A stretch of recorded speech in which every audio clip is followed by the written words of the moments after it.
Écoute bien ce message, il pourrait transformer ta foi. As-tu déjà entendu dire que si tu ne payes pas la dîme, tu es en dehors de la bénédiction divine?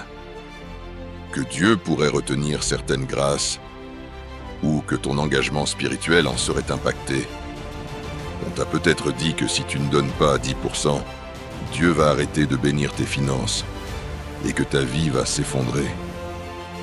Mais aujourd'hui, je suis là pour te dire la vérité. Une vérité qui peut te libérer. Reste avec moi, car ce que je vais partager va révolutionner ta vision de la dîme. Les mensonges sur la dîme. Il est temps de remettre en question ce que l'on t'a toujours dit et de découvrir la vérité. Combien d'entre nous ont déjà entendu un pasteur affirmer avec force: si tu ne donnes pas la dîme, tu voles Dieu et tu es sous une malédiction.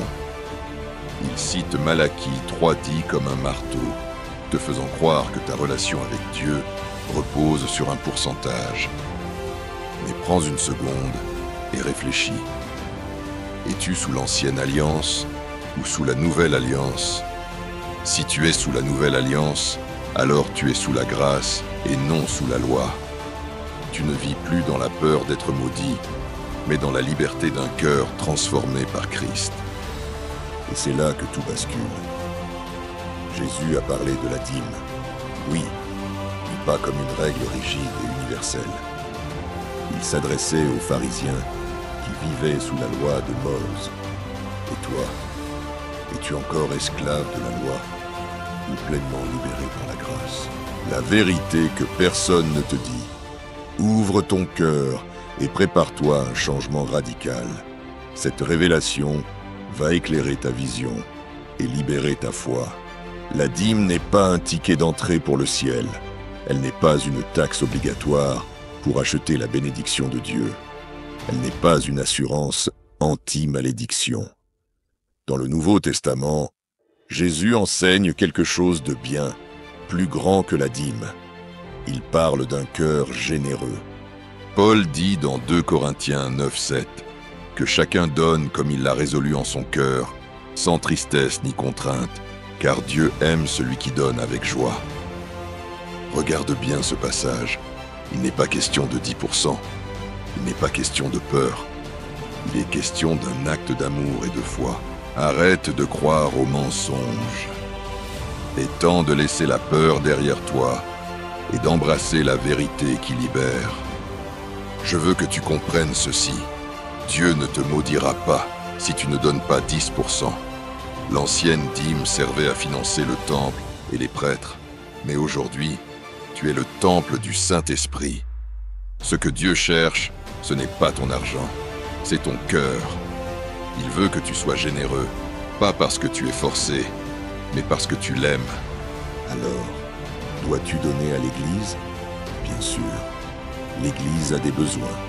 Les pasteurs ont des responsabilités. Et le royaume de Dieu avance avec le soutien de ses enfants. Mais pas par obligation. Tu es libre de donner, pas pour acheter la faveur de Dieu, mais parce que tu veux partager sa bénédiction avec d'autres. Le choix qui change tout. Aujourd'hui, tu tiens entre tes mains une décision cruciale. Rester enfermé dans la peur ou avancer avec foi vers la liberté que Dieu t'offre. Alors aujourd'hui, je te pose la question. Vas-tu continuer à vivre sous la peur ou vas-tu embrasser la liberté que Dieu t'offre?